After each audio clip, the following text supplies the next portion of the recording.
Salut tout le monde et bienvenue dans cette nouvelle vidéo consacrée aux batteries D. Alors aujourd'hui on va parler d'une fuite, d'une rumeur. On aurait apparemment une image sur ce dont à quoi pourrait ressembler une nouvelle batterie chez Tesla.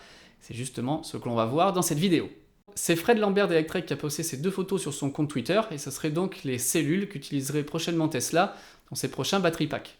Ces cellules feraient donc partie du projet Roadrunner, qui est un projet top secret chez Tesla qui vise à produire les cellules maison et ainsi permettre de poursuivre l'intégration verticale. Alors cette usine d'assemblage est aussi localisée à Fremont, pas dans l'usine principale mais à quelques centaines de mètres sur Cato Road.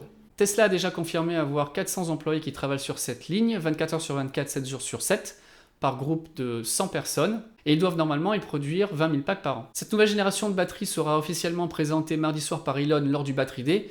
D'ailleurs, j'en profite pour vous rappeler qu'on sera en live stream. Vous pouvez d'ores et déjà retrouver l'événement en lien sur la chaîne.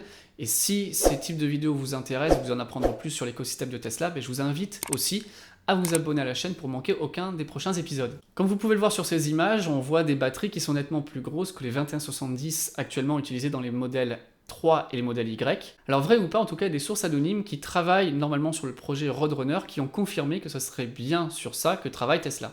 Quand on regarde ces photos, c'est vrai qu'il est difficile de se rendre compte de la taille réelle de ces cellules. Alors il y a deux écoles, il y a deux possibilités. Certaines personnes pensent qu'on a simplement doublé le diamètre. On serait sur un diamètre de 40 mm par 7 cm de haut, donc ça serait maintenant des 40-70. Il y a d'autres personnes qui pensent que c'est encore même plus gros, puisque si on regarde les photos, on se rend compte qu'il y a un marquage sur la cellule. Il y a marqué X54. Alors 54 pourrait être le diamètre. Et là, par rapport aux proportions, on serait plus sur du 54-100. Ce qui équivaudrait pour la 4070 à une multiplication par 4 du volume, pouvant aller jusqu'à 9 si on avait une batterie 54-100. Alors pour vous donner un ordre d'idée, j'ai réalisé moi-même des cellules. Ça serait les 2170, donc 21 mm par 70 mm, c'est ce qu'on trouve dans les modèles 3 et les modèles Y. Si on avait une batterie maintenant 4070, voilà ce que ça donnerait. Vous pouvez voir, c'est déjà beaucoup plus gros.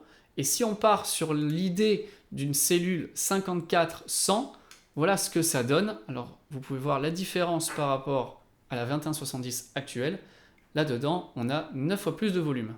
Du coup, pour une modèle 3 75 kWh, au lieu de mettre 4416 cellules, on en mettrait plus qu'aux alentours de 500. Et je pense que c'est là que l'acquisition de Maxwell Technologies va avoir tout son intérêt. Peut-être que maintenant, pour produire une cellule de cette taille-là, ils iront plus vite que pour produire une petite cellule 2170. Donc là, c'est du gagnant-gagnant.